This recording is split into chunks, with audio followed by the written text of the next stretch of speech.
c'est vrai que ça demande, ça a demandé un an de travail, un an de répétition. Pas vraiment de répétition, mais disons 3-4 mois de répétition et un an de préparation, parce que les gens viennent de très loin, quoi. C'est-à-dire qu'il faut qu'ils apprennent à lire, il faut qu'ils apprennent à porter des lunettes, et puis à être un peu plus... à renourrir un peu leur ego. Moi, du point de vue artistique, je suis encore surpris quand je revois des images et tout. Je me dis, d'abord, je suis étonné qu'on soit arrivé au bout, parce que c'est vraiment des gens qui étaient quand même très très cassés. Et puis à la fois, j'ai l'impression que c'est presque pas moi qui l'ai fait. Je me dis, mais comment on a pu y arriver tellement c'était impossible, tellement difficile. Et un peu suicidaire, parce que on se retrouvait quand même dans des conditions de théâtre réel, c'est-à-dire que s'il manque quelqu'un, si quelqu'un est malade, le projet peut tomber à l'eau, 2-3 jours avant la première. Et non, c'est un projet qui me reste et qui m'a beaucoup nourri et sur lequel j'ai beaucoup appris. Et j'ai aussi découvert un peu tout le charity business que je connaissais à travers les journaux, mais quand on l'approche, ça fait peur aussi de voir que la misère est forcément exploitée par des gens qui ont un rôle social à travers, je veux pas généraliser, mais les centres d'hébergement, tout ça. Et finalement, ça arrange beaucoup de gens que ces centres existent parce que ça nourrit d'autres personnes, ça permet à certains d'avoir des postes et puis d'avoir une ambition dans ce monde-là. Et là, j'ai énormément appris au niveau de l'écriture. Ça m'a permis pas d'en parler directement, mais c'est un peu les personnages de Brecht dans l'opéra de Katsu, où finalement, des pauvres, grâce aux pauvres, on peut s'enrichir, quoi. Et ça, c'était une vraie découverte qui s'est faite aussi avec le recul, parce que quand on est dedans, on n'a pas trop le temps de réfléchir, les choses vont vite, et on n'a pas le sens critique comme je peux l'avoir aujourd'hui, C'était pas j'avais travaillé en prison, j'avais déjà travaillé avec pas mal de gens, même au Mexique, avec des gens marginalisés. Et comme là, c'est devenu un projet énorme, c'est vrai que j'ai été reçu plus facilement dans les cabinets ministériels. Et donc, j'ai fait la proposition de créer une école que j'aurais peut-être créée, sur 2 ans, 3 ans. Ce qui m'a apporté, c'est que cette école existe, une sorte de conservatoire populaire. Et parce que je me dis, monter un projet, remonter un projet, alors faire quoi après? Faire Hamlet, et après faire une pièce de Molière.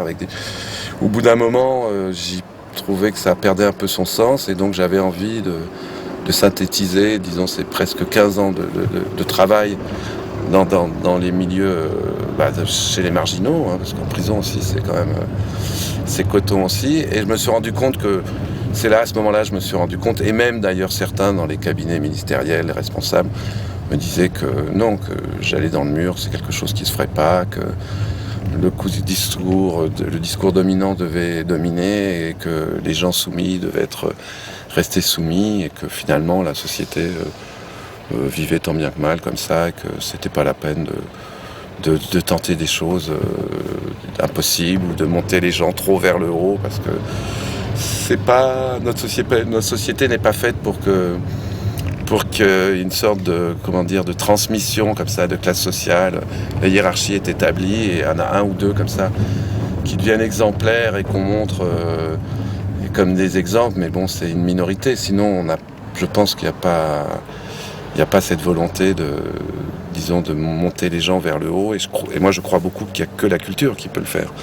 Avant tout la culture, parce que la culture, c'est l'esprit, c'est même la patience, parce que quand on lit,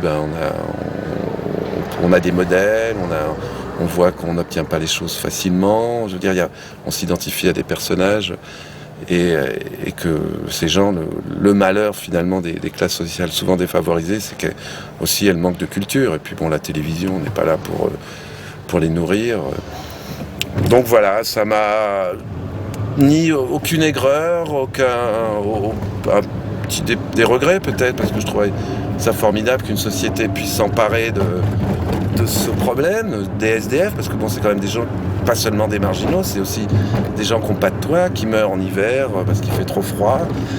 Et j'ai aucune amertume, Mais c'est vrai que 2 ans après, bon, j'ai continué un petit peu à travailler dans des centres d'hébergement, mais bon, j'avais plus la foi, tout simplement. J'avais pas envie que ce travail devienne un travail alimentaire, ça me paraissait complètement aberrant. Et j'ai eu envie de passer à autre chose. Bon, si demain on me disait d'aller travailler dans une favela au Brésil, j'irais, mais je pense que je remonterais plus de ce type de projet pour autant d'énergie, autant de travail, de difficultés. Et puis, il faut pas que ce soit faudrait aller au-delà du projet. Il faudrait que ça devienne une forme de théâtre parmi d'autres théâtres, que d'autres gens à ma place, comme ça a été fait en prison, d'autres gens ont ensuite ont repris à Bois d'Arcy le travail que j'avais fait. Donc il y avait déjà un passé dans une sorte de culture qui s'était imprégnée dans cette prison. Il y avait des rideaux qu'il n'y avait pas, il y avait une scène, il y avait un acquis. Même j'avais rencontré le directeur de la prison qui lui-même nous disait qu'on avait vraiment créé un mouvement à l'intérieur de la prison, et puis d'autres gens sont passés après moi et ont eu la chance de profiter de conditions matérielles forcément plus faciles. Et là, c'est pas le cas. Donc j'ai un peu jeté l'éponge. Et puis moi-même, je commençais à me marginaliser. À force de travailler avec les exclus, je me sentais un peu exclu. Et puis dans le milieu du théâtre, à part des gens, disons quelques exceptions, il y a quand même un certain mépris pour ce travail et parfois même de la jalousie où j'ai eu des réflexions assez terribles, quoi.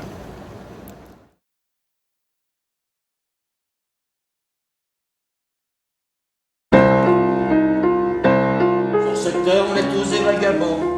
Notre chère terre elle-même vagabonde dans le ciel.